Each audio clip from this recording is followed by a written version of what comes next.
তো আজকের এই ভিডিওতে আমি আপনাদেরকে বলবো যে মেথি শাকের কী গুণাগুণ রয়েছে, কী পুষ্টি গুণাগুণ রয়েছে এবং এটি খেলে আমাদের শরীরে কী কী উপকার হতে পারে।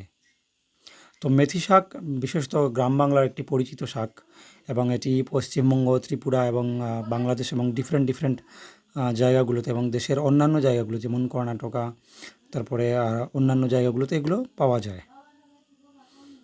তো এই মেথি শাকের যে পুষ্টি গুণাগুণ রয়েছে সেটা জানলে কিন্তু আপনি অনেকটাই অবাক হবেন। কারণ মেথি শাককে আমরা বেশিরভাগ সময়ই একটু অবহেলার চোখে দেখি এবং অনেক জায়গাতে এটা যে শাক হিসাবে ব্যবহার হয় সে সম্পর্কেও অনেকের আবার ধারণা কম রয়েছে। যেখানে মেথি শাক অনেক বেশি পরিমাণে পাওয়া যায়, বেশিরভাগ ক্ষেত্রে দেখা যায় ওই সব জায়গাগুলোতেই এই মেথি শাকের গুরুত্বটা একটু কম। তো মেথি শাকের আমরা পুষ্টিগুণ সম্পর্কে জেনে নেব।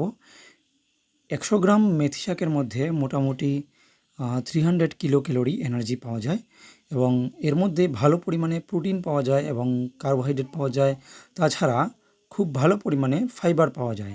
এটিকে ফাইবার রিচ খাবারের মধ্যে খুবই একটা ভালো জায়গা দেওয়া হয়েছে। 100 গ্রাম মেথি শাক থেকে আপনি মোটামুটি 7.2 গ্রাম ফাইবার পেয়ে যাবেন এবং এর পাশাপাশি ক্যালসিয়াম, ফসফরাস এবং আয়রন মোটামুটি ভালো পরিমাণেই আপনি পেয়ে যাবেন। এইবারে আপনি যদি মেথি শাক খেতে চান তাহলে এটা কীভাবে খেতে পারেন এটা একটা আমি বিস্তারিত আপনাকে বলে দিচ্ছি। মেথি শাক সিজনিং টাইমে আপনি কি করতে পারেন, আলু দিয়ে মেথি শাককে একটা শুকনো করে একটা বানিয়ে নিতে পারেন, সবজি বানিয়ে নিতে পারেন। তাছাড়া মেথি শাককে আপনি কিন্তু যে কোনো রকমের ডালের মধ্যেও দিয়ে আপনি খেতে পারেন। তাছাড়া একটা পরিচিত একটা শুকনো সবজি আছে যেটা হলো আলু মেথি সবজি, যেটা কিন্তু অনেক স্বাস্থ্যকর বটে। তো আপনি এই ধরনের সবজি বানিয়ে এটাকে খেতে পারবেন। তো এইবার আসছি যে মেথির উপকারিতা নিয়ে। মেথি শাক বা মেথির উপকারিতা, মেথি কিন্তু আমাদের হৃদযন্ত্রে হার্টের স্বাস্থ্যকে ভালো রাখতে সাহায্য করে। কারণ মেথিতে রয়েছে হাই ফাইবার এবং অন্যান্য নিউট্রিয়েন্টস যেগুলো আছে সেগুলো কিন্তু আপনার হার্টের জন্য অনেক প্রয়োজনীয় আছে। মেথি যদি আপনি বীজ ভিজিয়ে রাখেন অথবা মেথির শাক যদি আপনি নিয়মিত খান তাহলে আপনার যখন আপনি ভালো পরিমাণে ফাইবার পেয়ে যাবেন, এটা কিন্তু আপনার ডায়াবেটিস নিয়ন্ত্রণে অনেকটা ভূমিকা রাখবে। যদি আপনি মেথির বীজ খেতে চান তাহলে মেথির বীজ আগের দিন ভিজিয়ে রাখবেন এবং সেই ভেজানো বীজ সহ 1 গ্লাস জল আপনি খেয়ে নিলেন আর বীজটাকে আপনি চিবিয়ে খেয়ে নিলেন।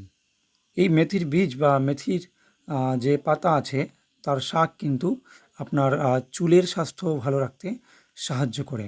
এটি চুল পড়া নিয়ন্ত্রণে আপনাকে অনেক ধরনের সাহায্য করবে। মেথির যে বীজ আছে বা মেথির শাক আছে এগুলো কিন্তু যখন আপনি খাবেন তখন আপনার ব্রণের সমস্যা, তারপরে ত্বকের উজ্জ্বলতা বৃদ্ধি, এই ধরনের কাজের ক্ষেত্রেও আপনার এটা প্রয়োজনীয়। মেথি যদি আপনি ভিজিয়ে রেখে এটার জল পান করেন এটা কিন্তু কৃমি রোগের জন্য কিন্তু ভালো রয়েছে। আপনি যদি কৃমির সমস্যায় ভুগে থাকেন তাহলে আপনি এই মেথি ভেজানো জলটাও আপনি খেতে পারেন। আমি এতক্ষণ ধরে আপনাদেরকে এটা বোঝানোর চেষ্টা করলাম যে মেথির বীজ এবং মেথির শাক কীভাবে আপনাদের জন্য উপকারী হতে পারে। এই মেথির বীজ বা মেথির শাক নিয়ে যদি আপনাদের আরও কিছু জানা থাকে তাহলে এই বিষয়ে আপনারা কমেন্ট করতে পারেন এবং এর যদি কোনো ধরনের রেসিপি থাকে এই রেসিপিগুলো আমাদের সঙ্গে শেয়ার করতে পারেন। আমরা ওয়েবসাইটে আপনার নাম সহ এটাকে পাবলিশ করে দেব। তো আজকের জন্য এই পর্যন্তই। নমস্কার, ফিরবো আবার নতুন একটি ভিডিও নিয়ে।